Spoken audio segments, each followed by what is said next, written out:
का chapter number 1 जिसका name है फंडामेंटल यूनिट ऑफ लाइफ। तो इस वीडियो के अंदर आज हम बात करने वाले हैं सेल ऑर्गेनल्स के बारे में, जिसके अंदर हम हमारे पहले सेल ऑर्गेनल्स के बारे में डिस्कस करेंगे जो कि है एंडोप्लाज्मिक रेटिकुलम। तो पहले तो हम ये डिस्कस कर लेते हैं कि जो सेल ऑर्गेनल्स है, हमारे जो भी सेल ऑर्गेनल्स है उनका मतलब क्या होता है। तो पहली चीज़ तो आपको ये ध्यान में रखनी है कि जितने भी सेल ऑर्गेनल्स हैं वो जो मेम्ब्रेन्स होते हैं उनसे कवर्ड होंगे, वो किसी न किसी कितनी ना कितने मेम्ब्रेन से कवर्ड होंगे। कुछ सेल ऑर्गेनल्स ऐसे होते हैं जो कि सिर्फ और सिर्फ एक मेम्ब्रेन से कवर्ड होते हैं, कुछ सेल ऑर्गेनल्स ऐसे होते हैं जो कि दो या फिर दो से ज़्यादा भी हो सकती है मेम्ब्रेन से कवर्ड होते हैं। तो पहली चीज़ तो ये ध्यान में रखनी है कि जितने भी सेल ऑर्गेनल्स होंगे वो सेल मेम्ब्रेन से कवर्ड होंगे। और दूसरी चीज़ आपको ये ध्यान में रखनी है कि हमें सेल ऑर्गेनल्स की ज़रूरत पड़ती ही क्यों है। बिना सेल ऑर्गेनल्स के भी तो काम चल जाता है।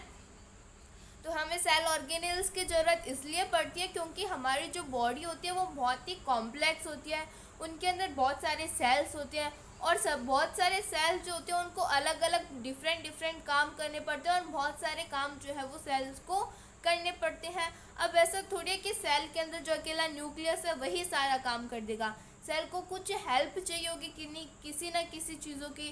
तो सेल के अंदर बहुत सारे ऑर्गेनल्स होते हैं, बहुत सारे मटेरियल्स होते हैं, बहुत सारे सेल ऑर्गेनल्स होते हैं जो कि सेल की हेल्प करते हैं। और मैंने आपको जो हमारा पिछले वाला जो कि हमारा साइटोप्लाज्म वाला वीडियो था उसके अंदर मैंने आपको ये भी बताया था कि साइटोप्लाज्म के अंदर जितने भी मटेरियल्स प्रेजेंट होंगे, चाहे वो राइबोसोम्स हो चाहे वो माइटोकॉन्ड्रिया हो, जितने भी मटेरियल्स प्रेजेंट होंगे उनको हम बोलेंगे सेल ऑर्गेनल्स। और वो किसी न किसी मेम्ब्रेन से कवर्ड होंगे, वो सेल की हेल्प करेंगे सेल के कॉम्प्लेक्स फंक्शंस को परफॉर्म करने के लिए। सेल को बहुत सारे फंक्शंस करने पड़ते हैं जिसके अंदर सेल का कोई भी एक जो पार्ट है वो अकेला उन फंक्शंस को परफॉर्म नहीं कर पाता। तो सेल को बहुत सारे जो भी कंपोनेंट्स होते हैं या फिर बहुत सारे उनके फ्रेंड्स की रिक्वायरमेंट होती है जो कि सेल के अंदर ही प्रेजेंट होते हैं और वो सेल की हेल्प करते हैं बहुत सारे कॉम्प्लेक्स फंक्शंस को परफॉर्म करने के लिए। तो पहला जो सेल ऑर्गेनल है वो है एंडोप्लाज्मिक रेटिकुलम। तो पहले तो हम ये देख लेते हैं कि जो एंडोप्लाज्मिक रेटिकुलम है वो प्रेजेंट कहाँ पे होता है। तो जैसे कि ये हमारा क्या है, न्यूक्लियस है।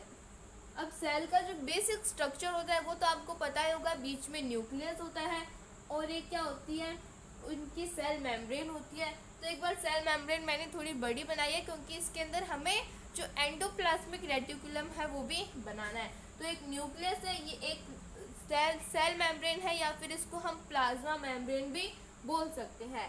अब जब ये न्यूक्लियस है और इसके अंदर ये जो लिक्विड पोर्शन प्रेजेंट है इसको हम बोलेंगे साइटोप्लाज्म। अभी जो साइटोप्लाज्म जो है वो लिक्विड स्टेट में है, तो लिक्विड क्यों है इसके बारे में हमने हमारे पिछले वीडियो के अंदर डिस्कस किया था। क्योंकि साइटोप्लाज्म के अंदर क्या है, साइटोसोल है और साइटोसोल के अंदर 90% वाटर है, इसी कारण हमारा जो साइटोप्लाज्म है वो लिक्विड है। तो हमने देख लिया यहाँ पे न्यूक्लियस है। अब जो न्यूक्लियस की जो न्यूक्लियर एनवलप होती है वो रफ होती है, मतलब वो जो है इतनी स्मूथ नहीं होगी, अगर आप उसके ऊपर हाथ फेरोगे कि तो आपको वो एकदम स्मूथ मिलेगी, ऐसा नहीं होता है। हमारी जो न्यूक्लियर एनवलप होती है जो कि न्यूक्लियस को कवर करके रखती है वो बहुत ही ज़्यादा रफ होती है। अब वो रफ क्यों होती है, क्योंकि हमारे न्यूक्लियस के ऊपर प्रेजेंट होते हैं बहुत सारे राइबोसोम्स। अब राइबोसोम्स क्या करेंगे, राइबोसोम जो है वो प्रोटीन्स बनाएंगे। तो प्रोटीन फैक्ट्री किसको हम बोलते हैं, प्रोटीन फैक्ट्री होती है हमारे राइबोसोम्स। तो बहुत सारे जो राइबोसोम्स हैं वो प्रेजेंट होते हैं हमारे न्यूक्लियस के ऊपर, या फिर जो न्यूक्लियर एनवलप है उसके ऊपर बहुत सारे राइबोसोम जो है वो प्रेजेंट होंगे, जिसके कारण हमारी जो न्यूक्लियर एनवलप होगी वो रफ हो जाएगी। तो इस तरह से बहुत सारे राइबोसोम जो है वो प्रेजेंट होते हैं न्यूक्लियस के ऊपर। अब जो न्यूक्लियस होता है ना उसी से जुड़ी होती है हमारी एंडोप्लाज्मिक रेटिकुलम। तो इस तरह से उसके अंदर बहुत सारे सिस्टर्नी होती है, तो इस तरह से बहुत सारे सिस्टर्नी होंगे, बहुत सारे ट्यूब्यूल्स होंगे, इस तरह से इधर बहुत सारे ट्यूब्यूल्स होंगे, सिस्टर्नी होंगे, ट्यूब्यूल्स होंगे और वेसाइकल्स होंगे। तो इस तरह से होती है हमारी क्या, एंडोप्लाज्मिक रेटिकुलम। तो जो एंडोप्लाज्मिक रेटिकुलम होती है वो किससे जुड़ी हुई होती है, एक साइड से तो वो न्यूक्लियस से जुड़ी हुई होती है और दूसरी साइड से वो जो है फ्री भी हो सकती है और वो इस न्यूक्लियस से हमारी जो प्लाज्मा मेम्ब्रेन है उससे अटैच भी हो सकती है। तो जो हमारा एंडोप्लाज्मिक रेटिकुलम है वो एक साइड से तो हमेशा न्यूक्लियस से जुड़ा हुआ ही रहेगा। न्यूक्लियस के ऊपर प्रेजेंट होते हैं राइबोसोम्स, तो जो भी न्यूक्लियस होता है उससे जुड़ा हुआ रहती है हमारी एंडोप्लाज्मिक रेटिकुलम। तो एक साइड से तो वो जुड़ी हुई है न्यूक्लियस से, और जो दूसरी साइड है, दूसरी साइड से या तो वो फ्री हो सकती है, वो किसी से नहीं जुड़ी हुई होगी, या फिर वो जो हमारी प्लाज्मा मेम्ब्रेन है उससे जुड़ी हुई हो सकती है। तो ये तो हमने एंडोप्लाज्मिक रेटिकुलम की प्रेजेंस देख ली कि वो प्रेजेंट कहाँ पे होता है। या तो वो न्यूक्लियस से जुड़ा होगा, न्यूक्लियस से तो वो हमेशा जुड़ा होगा एक साइड से, और दूसरी साइड से या तो वो फ्री होगा या फिर वो प्लाज्मा मेम्ब्रेन से जुड़ा होगा। अब हम ये देख लेते हैं कि ये जो हमारा एंडोप्लाज्मिक रेटिकुलम है ये बना किससे होता है या फिर इसके अंदर होते क्या है। तो इसके अंदर बहुत सारे फोल्ड्स प्रेजेंट होते हैं। इस तरह से इसके अंदर बहुत सारे फोल्ड्स प्रेजेंट होते हैं जिनको हम बोलते हैं सिस्टर्ने। तो इनको हम क्या बोलेंगे, सिस्टर्ने। तो बहुत सारे सिस्टर्ने प्रेजेंट होते हैं और बहुत सारे उसके अंदर ट्यूब्स भी प्रेजेंट होती है। तो इस तरह से ऐसे बहुत सारी ट्यूब्स प्रेजेंट होती है जिनको हम बोलेंगे ट्यूब्यूल्स, और बहुत सारे ऐसे बैग लाइक स्ट्रक्चर्स प्रेजेंट होते हैं या फिर उनको हम बैग भी बोल सकते हैं, तो उनको हम बोलते हैं वेसाइकल्स। तो ऐसे बहुत सारे बैग्स प्रेजेंट होते हैं जिनको हम बोलते हैं वेसाइकल्स। तो इससे बनी हुई होती है हमारी एंडोप्लाज्मिक रेटिकुलम। तो एंडोप्लाज्मिक रेटिकुलम के अंदर होगा क्या, या तो उसके अंदर प्रेजेंट होंगे सिस्टर्ने, या फिर वो बनी हुई होगी ट्यूब्यूल्स से, या फिर वो बनी हुई होगी वेसाइकल से। वेसाइकल्स बोरे जैसे होते हैं, जो सिस्टर्ने होते हैं वो हमारे एक तो ऐसे होते हैं फ्लैट होते हैं और नीचे से इस तरह से होते हैं।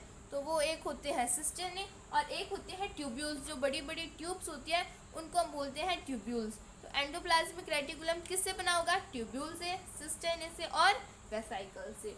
तो ये हमने देख लिया। अब जो हमारा जो एंडोप्लाज्मिक रेटिकुलम है उसके भी टू टाइप्स होते हैं। एक है rough endoplasmic reticulum, rough endoplasmic reticulum, एक है स्मूथ एंडोप्लाज्मिक रेटिकुलम। अब ये दो नाम क्यों रखे हमने, रफ क्यों बोला और स्मूथ क्यों बोला।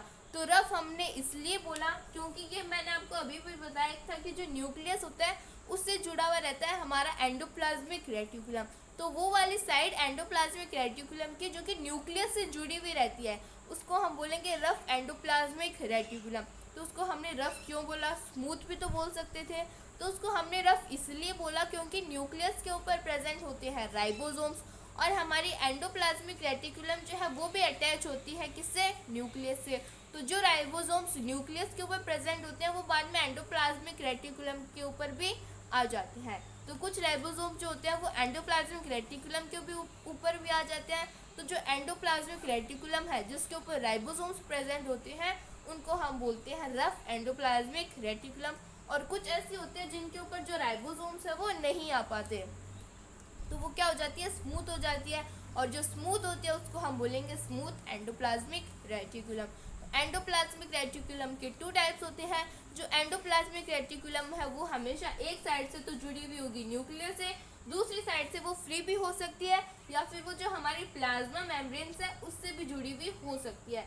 तो वो वाला पार्ट एंडोप्लाज्मिक रेटिकुलम का जो कि न्यूक्लियस से जुड़ा हुआ है उसको हम बोलेंगे रफ एंडोप्लाज्मिक रेटिकुलम, और वो वाला पार्ट जो कि न्यूक्लियस से जुड़ा हुआ नहीं है जिसके ऊपर राइबोसोम्स प्रेजेंट नहीं है उसको हम बोलेंगे स्मूथ एंडोप्लाज्मिक रेटिकुलम। तो रफ नाम क्यों रखा, क्योंकि न्यूक्लियस की जो न्यूक्लियर एनवेलप होती है उसके ऊपर प्रेजेंट होते हैं राइबोसोम, और जो हमारी जो न्यूक्लियर एनवेलप जो एंडोप्लाज्मिक रेटिकुलम है वो भी किससे जुड़ा हुआ होता है, न्यूक्लियस से जुड़ा हुआ होता है। तो कुछ राइबोसोम्स एंडोप्लाज्मिक रेटिकुलम के ऊपर भी आके चिपक जाते हैं। तो जो हमारी एंडोप्लाज्मिक रेटिकुलम है वो रफ हो जाती है राइबोसोम्स के कारण, तो उसका हमने नाम रख दिया रफ एंडोप्लाज्मिक रेटिकुलम। अब जब हमारे एंडोप्लाज्मिक रेटिकुलम के ऊपर राइबोसोम्स आके प्रेजेंट हो गए और उनका नाम हमने रफ एंडोप्लाज्मिक रेटिकुलम रख दिया है, तो रफ एंडोप्लाज्मिक रेटिकुलम का काम क्या होगा, क्या काम होगा उसका, वो प्रोटीन सिंथेसाइज करेगा। क्यों, क्योंकि राइबोसोम्स क्या करते हैं, प्रोटीन को बनाते हैं, और जो राइबोसोम्स है वो हमारी रफ एंडोप्लाज्मिक रेटिकुलम के ऊपर प्रेजेंट है। तो रफ एंडोप्लाज्मिक रेटिकुलम जो है उसका काम क्या होगा, वो प्रोटीन को बनाएगी। तो हमारी हमारी जो RER है वो किसको बनाती है, वो बनाती है प्रोटीन को। तो प्रोटीन को कौन सिंथेसाइज करेगा, हमारी RER। अब स्मूथ एंडोप्लाज्मिक रेटिकुलम फिर क्या करेगी, जब हमारी रफ एंडोप्लाज्मिक रेटिकुलम ने प्रोटीन को बना दिया तो स्मूथ एंडोप्लाज्मिक रेटिकुलम क्या करेगी, तो जो स्मूथ एंडोप्लाज्मिक रेटिकुलम है वो बनाएगी फैट के मॉलिक्यूल्स। तो जो फैट मॉलिक्यूल्स है वो कहाँ पे बनते हैं, स्मूथ एंडोप्लाज्मिक रेटिकुलम के अंदर। और क्या बनाएगी हमारी स्मूथ एंडोप्लाज्मिक रेटिकुलम, जो लिपिड्स है और जो प्रोटीन्स है वो बनाएगी। तो जो लिपिड्स है और कौन, प्रोटीन्स। तो लिपिड्स और प्रोटीन्स और फैट मॉलिक्यूल्स कहाँ पे बनते हैं, स्मूथ एंडोप्लाज्मिक रेटिकुलम। प्रोटीन बनेगा रफ एंडोप्लाज्मिक रेटिकुलम के ऊपर, और जो हमारी स्मूथ एंडोप्लाज्मिक रेटिकुलम है वहाँ पे क्या बनेगा, वहाँ पे बनेंगे फैट मॉलिक्यूल्स और बनेंगे लिपिड्स और बनेंगे प्रोटीन्स। तो ये तो हमने देख लिया कि कहाँ पे क्या बन रहा है। अब जो एंडोप्लाज्मिक रेटिकुलम है वो क्या करेगी, वो मेम्ब्रेन बायोजेनेसिस करेगी। क्या करेगी वो, मेम्ब्रेन, यहाँ पे लिख देती हूँ मैं फिर से, मेम्ब्रेन बायोजेनेसिस। अब ये मेम्ब्रेन बायोजेनेसिस क्या होता है, मेम्ब्रेन बायोजेनेसिस का मतलब होता है जो प्लाज्मा मेम्ब्रेन है उसको बनाएगी कौन, हमारी एंडोप्लाज्मिक रेटिकुलम। और अगर हम स्पेशली बोलें तो जो स्मूथ एंडोप्लाज्मिक रेटिकुलम है, या फिर हम ऐसे बोल सकते हैं कि जो एंडोप्लाज्मिक रेटिकुलम है वो क्या बनाएगी, वो मेम्ब्रेन बायोजेनेसिस करेगी। जो प्लाज्मा मेम्ब्रेन है हमारी, जो हमारी ये जो आउटर मोस्ट कवरिंग है इसको कौन बनाएगी, इसको बनाएगी हमारी एंडोप्लाज्मिक रेटिकुलम। तो हमने ये क्यों बोला कि जो हमारी सेल मेम्ब्रेन है या फिर जो प्लाज्मा मेम्ब्रेन है उसको एंडोप्लाज्मिक रेटिकुलम ने बनाया, क्योंकि मैंने आपको जो हमारा सेल मेम्ब्रेन वाला टॉपिक था उसके अंदर भी मैंने आपको बताया था कि हमारी जो प्लाज्मा मेम्ब्रेन है वो किससे बनी हुई होती है, वो बनी हुई होती है लिपिड से और प्रोटीन से। और जो लिपिड्स है और जो प्रोटीन्स है, सॉरी, तो यहाँ पे जो हमारा स्मूथ एंडोप्लाज्मिक रेटिकुलम है वो प्रोटीन्स को नहीं बनाएगा, वो सिर्फ और सिर्फ लिपिड्स को ही बनाएगा। प्रोटीन्स तो क्योंकि कौन बना रहा है, रफ एंडोप्लाज्मिक रेटिकुलम प्रोटीन्स बना रही है, और स्मूथ एंडोप्लाज्मिक रेटिकुलम किसको बनाएगी, फैट मॉलिक्यूल्स को और लिपिड्स को। तो जो लिपिड्स जिनकी रिक्वायरमेंट है, सेल मेम्ब्रेन जो है वो लिपिड्स और प्रोटीन से ही बनती है, और लिपिड्स और प्रोटीन्स कहाँ पे बनते हैं, एंडोप्लाज्मिक रेटिकुलम के अंदर। तो जो हमारी प्लाज्मा मेम्ब्रेन है उसको बनाने का काम कौन करता है, उसको बनाने का काम करते हैं हमारे जो ये हमारा जो एंडोप्लाज्मिक रेटिकुलम है वो बनाता है प्लाज्मा मेम्ब्रेन को, क्योंकि प्लाज्मा मेम्ब्रेन बनी हुई होती है लिपिड से और प्रोटीन से। लिपिड्स बनाएगा हमारा स्मूथ एंडोप्लाज्मिक रेटिकुलम, प्रोटीन्स बनाएगा हमारा रफ एंडोप्लाज्मिक रेटिकुलम। अब जो हमारे लीवर के अंदर बहुत सारे ड्रग्स प्रेजेंट होते हैं, बहुत सारी जो गंदी गंदी चीज़ें हैं जो कि हमें नहीं खानी चाहिए, जैसे टोबैको, ये सारी चीज़ें हमें नहीं खानी चाहिए, फिर भी कुछ लोग खा लेते हैं। तो जब ये सारी चीज़ें, बहुत सारी गंदी गंदी चीज़ें, अल्कोहल, ये सारी चीज़ें जब हमारे लीवर के अंदर चली जाती है तो ये हमारे लिए हार्मफुल हो सकती है।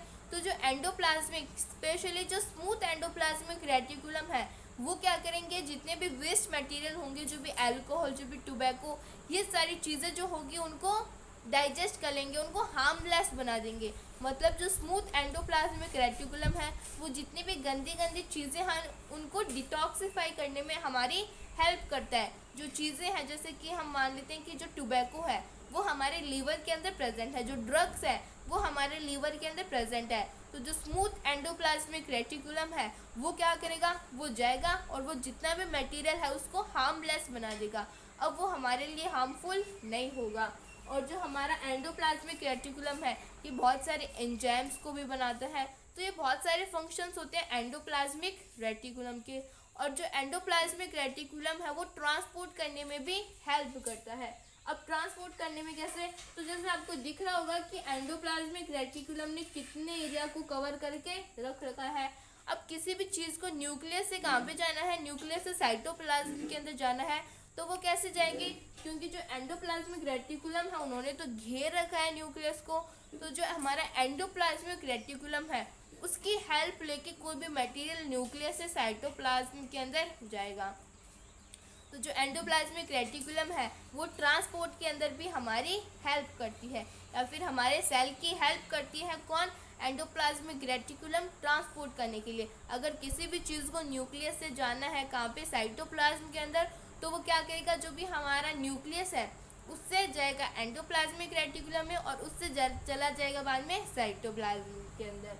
तो हमने जो एंडोप्लाज्मिक रेटिकुलम है उसके बारे में थोड़ा बहुत डिस्कस कर लिया। अब मैं आपको बता देती हूँ एक बार फिर से कि उनके फंक्शंस क्या थे।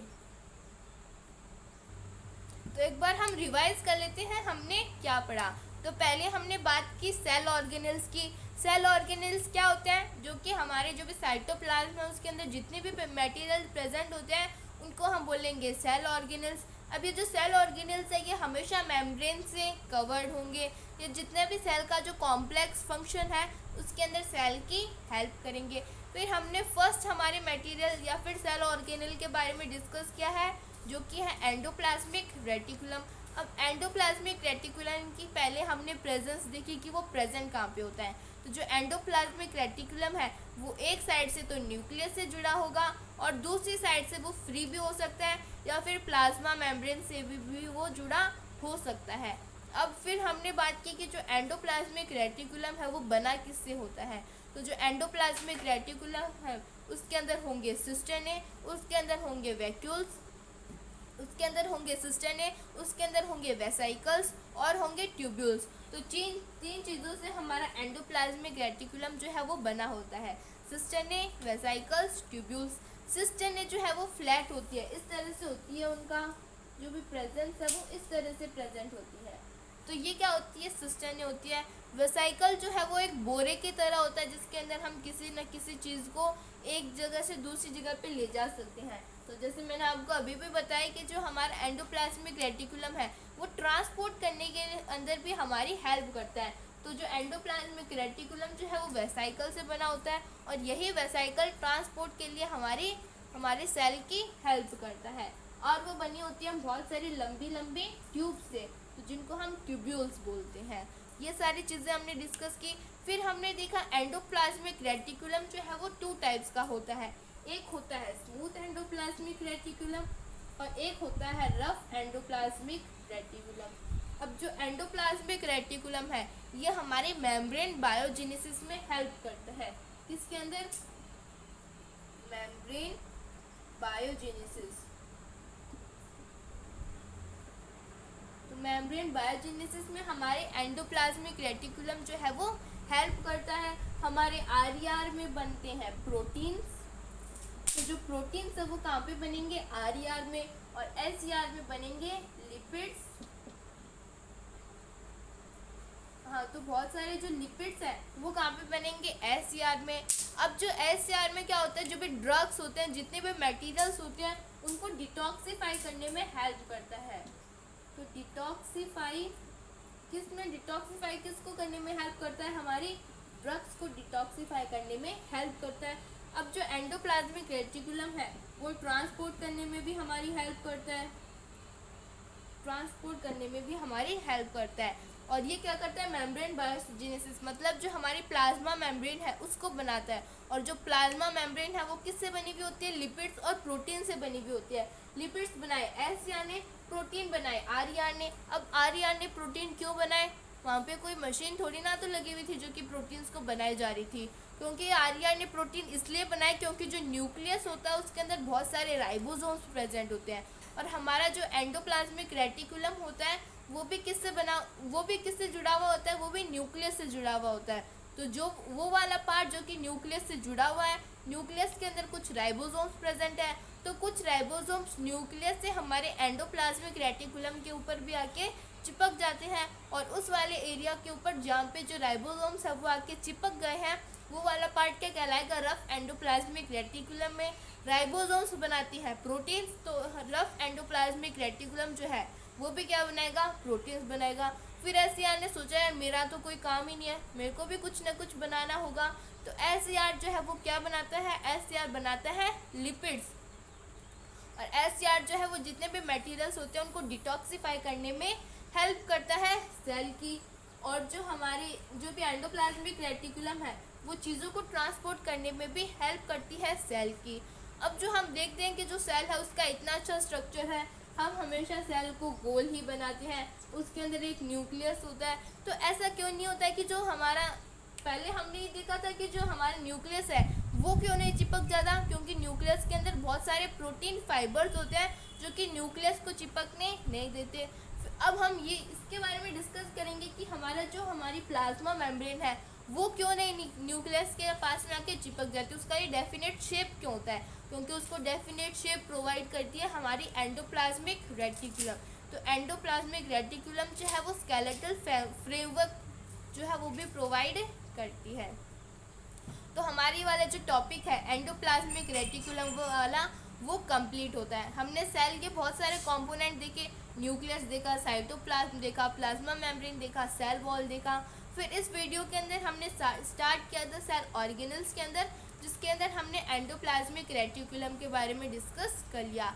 अब इसके नेक्स्ट वीडियो के अंदर हम बात करने वाले हैं किसके बारे में, हम बात करने वाले हैं लाइसोसोम्स के बारे में। So if anybody have any type of doubt, any type of query, then please ask me in the comments. Thank you so much.